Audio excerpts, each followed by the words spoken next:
नमस्कार, आप देख रहे हैं द पेपर और मैं हूं आपके साथ वैष्णवी शर्मा। तो बुलेटिन की शुरुआत करते हैं और सबसे पहले बात करते हैं ओमिक्रॉन वेरिएंट की।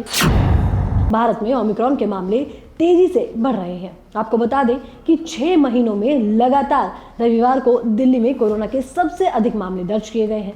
वहीं दिल्ली एम्स के एक्सपर्ट का कहना है कि कोरोना के मामलों में आई उछाल के पीछे ओमिक्रॉन वेरिएंट जिम्मेदार हो सकता है।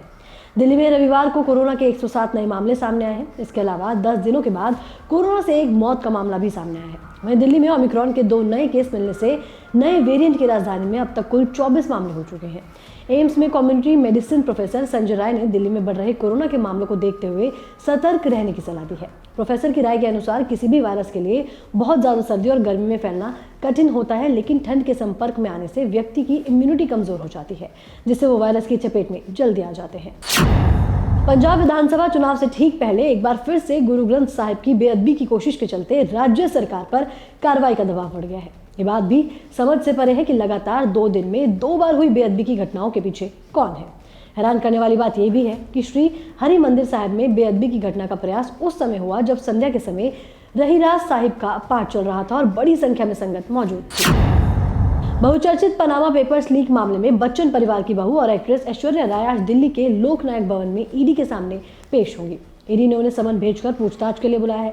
दरअसल पनामा पेपर्स मामले के लंबे समय से जांच चल रही है। इस मामले में अभिषेक बच्चन से भी पूछताछ हो चुकी है।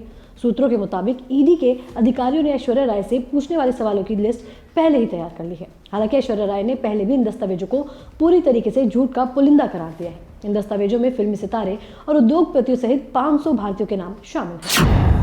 अगर आप ऑनलाइन खाना मंगाते हैं तो आपके लिए ये जरूरी खबर है। दरअसल ऐप से फूड ऑर्डर करने वाले ग्राहकों को मालूम होना चाहिए कि केंद्र सरकार की तरफ से जोमेटो और स्विगी से जैसे फूड डिलीवरी ऐप पर 5% टैक्स लगाया गया है। यह नया नियम 1 जनवरी 2022 से लागू हो रहा है। वहीं केंद्रीय वित्त मंत्रालय के आदेश के मुताबिक ऐप कंपनियों को रेस्टोरेंट की तरफ से इनपुट टैक्स क्रेडिट का फायदा नहीं मिलेगा।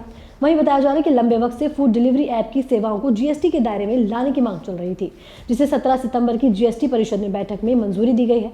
इस नई व्यवस्था को देश भर में 1 जनवरी 2022 से लागू कर दिया जाएगा। सोशल मीडिया प्लेटफॉर्म इंस्टाग्राम हमें अपने महत्वपूर्ण पल स्टोरी के रूप में शेयर करने की क्षमता प्रदान करता है, जो 24 घंटे बाद अपने आप प्लेटफॉर्म से हट जाता है। कई बार ऐसा होता है कि हमें इंस्टाग्राम पर कोई स्टोरी पसंद आ जाती है, लेकिन प्लेटफॉर्म पर डाउनलोड ऑप्शन ना होने के कारण से डाउनलोड नहीं कर पाते हैं।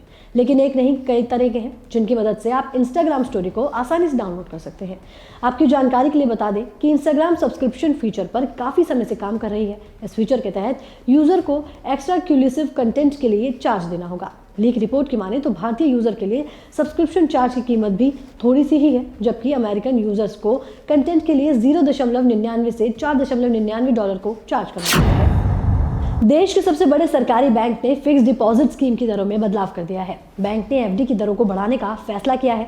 नई दरें 15 दिसंबर 2021 से लागू हो गई है। बैंक की तरफ से दी गई जानकारी के अनुसार 2 करोड़ रुपए से अधिक के एफडी पर 10 बेसिस पॉइंट ब्याज बढ़ाने का फैसला किया गया है।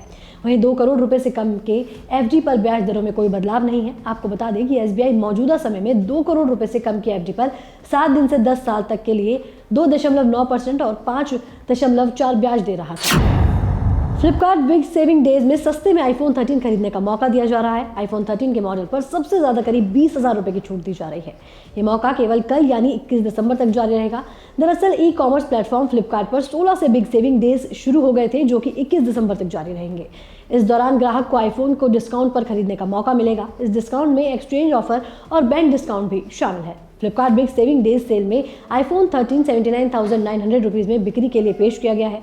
Sale Flipkart broadband Axis Bank credit card से खरीदी करने पर आईफोन 13 पर अधिकतम 5% की छूट भी दी जा रही है। सुबह की कमजोर शुरुआत के दिन के 12:57 पर कारोबार के दौरान सेंसेक्स बुरी तरीके से 1,863 अंक टूटकर कारोबार करता हुआ देखा गया।